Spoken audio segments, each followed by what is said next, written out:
नमस्कार दोस्तों, मैं आपका होस्ट आपका स्वागत करता हूं। मैं आरएम शॉर्ट्स में इसमें हम लेके आते हैं दिन भर की स्पेस और डिफेंस न्यूज की टॉप 3 खबरें।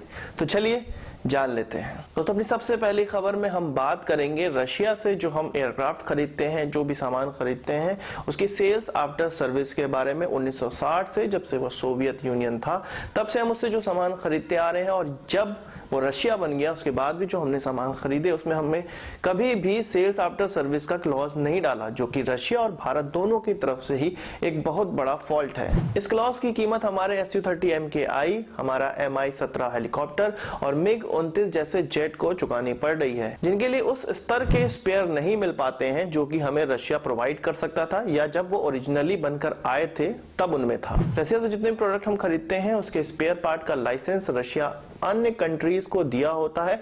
वहां पे लोकली मैन्युफैक्चर होते हैं, जैसे कि इजिप्ट, बुल्गारिया और यूक्रेन। इन 3 देशों से मेनली रशियन सामान का स्पेयर पार्ट भारत खरीदता है, पर इनकी क्वालिटी कुछ इस प्रकार की नहीं होती है जो कि रशियंस हमें प्रोवाइड कर सकते हैं, पर दाम इनके थोड़े सस्ते होते हैं, इसलिए भारत इनसे खरीद लेता है। और जब यह सामान सीज हो जाते हैं या सामान खराब हो जाते हैं या अच्छे से परफॉर्म नहीं करते हैं, तो हम रशियंस पे दोष देते हैं कि उनके सामान अच्छे से काम नहीं कर रहे हैं और उनसे इसको चेंज या सही करने को कहते हैं, जिससे कि रशियंस को भी बहुत प्रॉब्लम होती है। और ये दोनों तरफ से प्रॉब्लम स्टार्ट हो गई है। रशियन कहते हैं कि आप बाहर से स्पेयर पार्ट खरीदते हैं तब इसके कारण प्रॉब्लम होती है, और भारत का कहना है कि आप ही हमें स्पेयर पार्ट प्रोवाइड करें।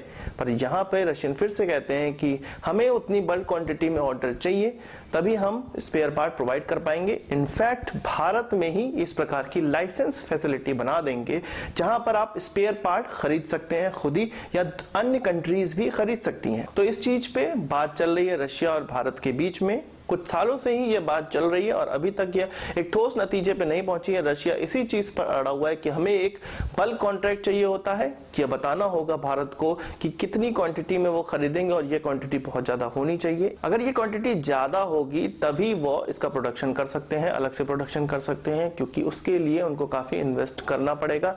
भारत में इन्वेस्ट करना पड़ेगा या रशिया में इन्वेस्ट करना पड़ेगा, क्योंकि आप जानते हैं जिस प्रकार से भारत की कंपनियां भारत को ही सामान नहीं दे पाती हैं क्योंकि प्रोडक्शन शॉर्टेज हो जाती है, इसी तरह रशियन का भी हाल है। इसीलिए वो लाइसेंस वर्जन हर देश को प्रोवाइड किए रहते हैं और वहां से सारे सामान स्पेयर पार्ट दूसरे देशों तक पहुंचते हैं। तो इसके लिए रशिया को भी थोड़ा इन्वेस्ट करना पड़ेगा अपने यहाँ या भारत में, इसलिए वो एक ठोस क्वांटिटी चाहिए उनको कि इतनी तो खपत होगी, इसलिए इन्वेस्टमेंट किया जाए। अगली खबर हमारी बहुत रोचक है। अमेरिका ने एक प्रस्ताव भारत के सामने रखा है जिसमें उसने कहा है कि आर्मर्ड पर्सनल कैरियर हम भारत के साथ मिलकर बनाएंगे, और इसमें एक तीसरा पार्टनर भी होगा जो कि इजराइल होगा, और ये 3 देश मिलकर एक APC डेवलप करने का प्रयास करेंगे या डेवलप करेंगे। जिस प्रकार हम रशिया के साथ मिलकर इन्वेस्टमेंट करते हैं, हमारे साइंटिस्ट लगे होते हैं, उसी प्रकार से कुछ अब US भी चाह रहा है कि वो इजराइल को भी साथ में ले ले और भारत को भी साथ में लेके एक प्रोजेक्ट डेवलप करे। हालांकि ये बहुत छोटा प्रोजेक्ट है, डेवलपमेंट करना है तो किसी एयरक्राफ्ट का किया जाए तो ज्यादा मजा आएगा।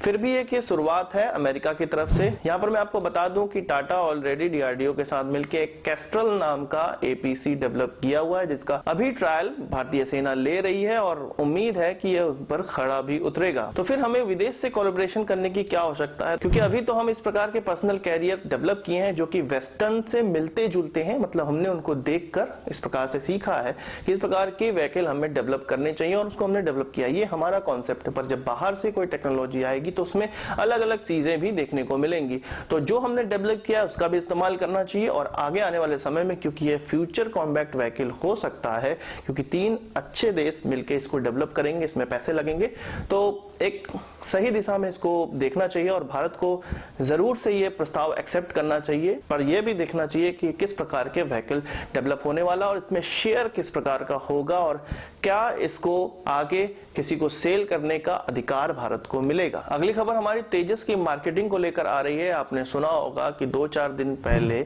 अमेरिका के एयरफोर्स चीफ ने जोधपुर से तेजस को उड़ाया, जोधपुर एयरबेस से तेजस को उड़ाया, और अब खबर निकल कर आ रही है कि फ्रांस के एयर चीफ चीफ भी अब इस प्लेन को उड़ाएंगे। तो कुल मिला के तेजस की एक मार्केटिंग हो रही है, एक न्यूज बनाने का प्रयास हो रहा है विश्व जगत में कि भारत के पास भी अपना डेवलप किया हुआ तेजस है, अपना डेवलप किया हुआ एक हल्का लड़ाकू विमान है जिसका इस्तेमाल विश्व के अन्य देश भी कर सकते हैं, क्योंकि ये बड़े देश हैं। इनके एयर चीफ यदि कोई काम करते हैं, कोई कृत्य करते हैं तो उसकी पूरी विश्व में हेडलाइन बनती है और इससे हमारे तेजस का भी नाम होने वाला है। पर यहां पर एक चीज और देखनी चाहिए, तेजस जो है वो है, मतलब जिस प्रकार से वो परफॉर्मेंस करता है उस पर हम बात नहीं करेंगे, पर जो HAL उसको इंडियन एयरफोर्स को डिलीवर नहीं कर पा रहा है, जब इतनी कम क्वांटिटी में वो बना रहा है कि हमारे एयरफोर्स की ही रिक्वायरमेंट पूरी नहीं हो रही है, तो इसकी मार्केटिंग करके भी हम क्या कर लेंगे। यदि हमें कोई कॉन्ट्रैक्ट मिल भी जाता है उसको हम पूरा नहीं कर सकेंगे और बदनामी ही होगी। तो HAL की पहले कैपेबिलिटी को बहुत तेजी से हमें बढ़ाना पड़ेगा,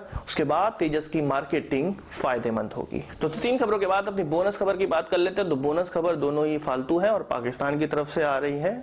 नरेंद्र मोदी जी को उन्होंने देख लिया सलवार कमीज पहने हुए और उन्होंने कहा कि ये पाकिस्तानी ड्रेस पहन के घूम रहे हैं, पाकिस्तानी की राष्ट्रीय ड्रेस पहन के घूम रहे हैं। तो उनको मैं बता देना चाहता हूँ कि सलवार कमीज केवल प्रधानमंत्री नहीं, हमारे यहाँ के नागरिक भी पहनते हैं। क्या आप उनको पाकिस्तानी नागरिक कह देंगे? इसके अलावा पाकिस्तानी मीडिया में एक और खबर उड़ी है कि CPEC को नुकसान पहुंचाने के लिए, जो कि कश्मीरी क्षेत्र में है, CPEC जो गुजर रहा है वहां से रोड, वहां को नुकसान पहुंचाने के लिए भारत ने कुछ 400 मुस्लिम युवकों को अफगानिस्तान भेजा है और वहां से वो वहां की पहाड़ियों से CPEC को डैमेज करने के लिए गिलगित बाल्टिस्तान में एंटर करेंगे और वहां पर कुछ पुल्स को उड़ाने की कोशिश करेंगे। और इस खबर से आपको वहां की मीडिया और वहां की सरकार की मानसिकता को पढ़ने में आसानी होगी कि कोई भी आतंकवादी घटना हो, कोई भी आतंकवादी घटनाओं का आसार लग रहे हो उनको, तो वो भारत करने वाला है। तो आज के इस वीडियो के लिए बस इतना ही। आशा करता हूं आपको वीडियो पसंद आया। अगर आप इसको एक बड़ा थम्स अप जरूर देंगे। इस वीडियो से मुझे कोई सवाल सुझाव तो कमेंट बॉक्स में जरूर लाइएगा और यदि आपने हमारे चैनल को सब्सक्राइब नहीं किया है तो उसे भी कर लीजिए, क्योंकि हम इस प्रकार की वीडियो लाते रहते हैं। और आने वाले समय में हमें लाइव ज्वाइन करने के लिए हमें सोशल नेटवर्किंग वेबसाइट पर फॉलो कर लीजिए, लिंक आपको डिस्क्रिप्शन में मिल जाएंगे। नमस्कार, थैंक यू।